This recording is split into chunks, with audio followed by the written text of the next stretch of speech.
Saya adalah penjual kain. Bagaimana hukumnya Ustadz menjual kain ke brand-brand fashion yang beberapa masih belum syar'i Ustadz? Syukran jazakumullah khairan Ustadz.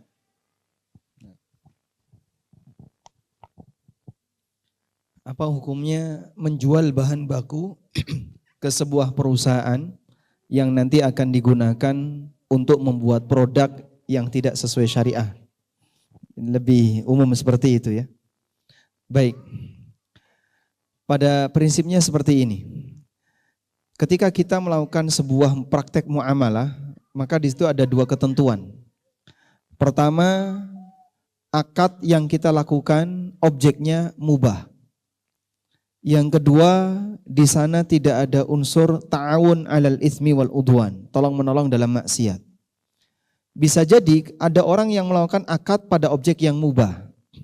Misalnya dia jualan misalnya jualan beras atau jualan benda-benda yang lain, yang itu adalah benda yang mubah. Namun ketika ini digunakan untuk kegiatan maksiat, maka jatuhnya melanggar larangan Allah, wala ta'awanu 'alal itsmi wal udwan. Karena itu dalam penjelasan yang disampaikan oleh Ibnu Qayyim, beliau menyebutkan harta haram karena zatnya itu ada banyak macam.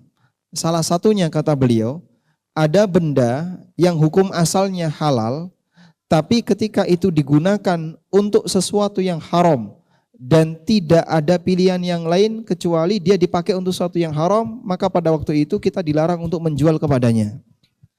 Lalu beliau membawakan sebuah riwayat bahwa Nabi SAW bersabda, atau kalimatnya, naha Rasulullah SAW ayyabi as-silah waqtal fitnah. Rasulullah SAW melarang orang menjual senjata ketika ada situasi ketegangan di antara kaum muslimin. Ketika ada fitnah, maksudnya situasi ketegangan di antara kaum muslimin. Karena dimungkinkan senjata itu akan dipakai untuk melukai sesama mukmin. Pada asalnya hukum asal jual beli senjata apa Pak? Jual beli pedang, jual beli panah, jual beli tombak, hukum asalnya apa? Mubah. Benda-benda ini benda yang mubah. Namun ketika itu dalam kondisi berpeluang besar dipakai maksiat, maka kita dilarang untuk melakukan transaksi benda semacam ini. Nah ini kemudian jadi kaidah, apabila ada orang menjual objek yang mubah, namun Anda bisa pastikan konsumen saya akan menggunakan objek ini untuk maksiat, maka Anda tidak boleh menjual ke dia. Sebagai contoh ya, Anda menjual pakaian yang ketika dikenakan akan terbuka aurat.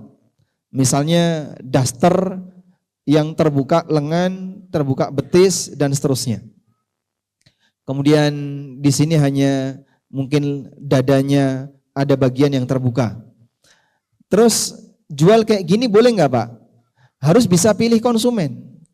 Kalau konsumennya dia tidak mengenal yang namanya kewajiban berjilbab ketika keluar rumah, Anda menjual ke sembarang orang, maka nanti akan dipakai untuk maksiat. Tapi kalau konsumen Anda adalah orang yang sangat takut membuka auratnya, bahkan tidak hanya sebatas menutup aurat, kadang dia memakai niqab misalnya, gak bakalan mungkin dia akan gunakan pakaian ini untuk keluar rumah. Sehingga Anda bisa pastikan ini hanya akan digunakan di dalam rumah. Jadi Anda bisa milih konsumen dalam hal ini. Maka demikian pula ketika Bapak menjual bahan baku, apapun bentuknya, termasuk tadi kain ya. Lalu salah satu di antara customer Anda adalah perusahaan yang nanti akan memproduksi pakaian yang tidak syar'i. Berikutnya Anda perhatikan siapa konsumen dari produsen ini. Kalau sekiranya dominan konsumennya adalah orang-orang yang menggunakannya untuk yang tidak syar'i atau melanggar aturan syariat, sebaiknya Anda tidak jadi suppliernya. Tapi kalau dia pilih-pilih konsumen, tokonya toko muslim yang kenal batasan aurat dan dia nanti tahu kepada siapa saya harus menjual pakaian yang A, pakaian tipe B, maka insya Allah Anda masih boleh untuk supply ke sana. Wallahu alam, itu mungkin kaidahnya.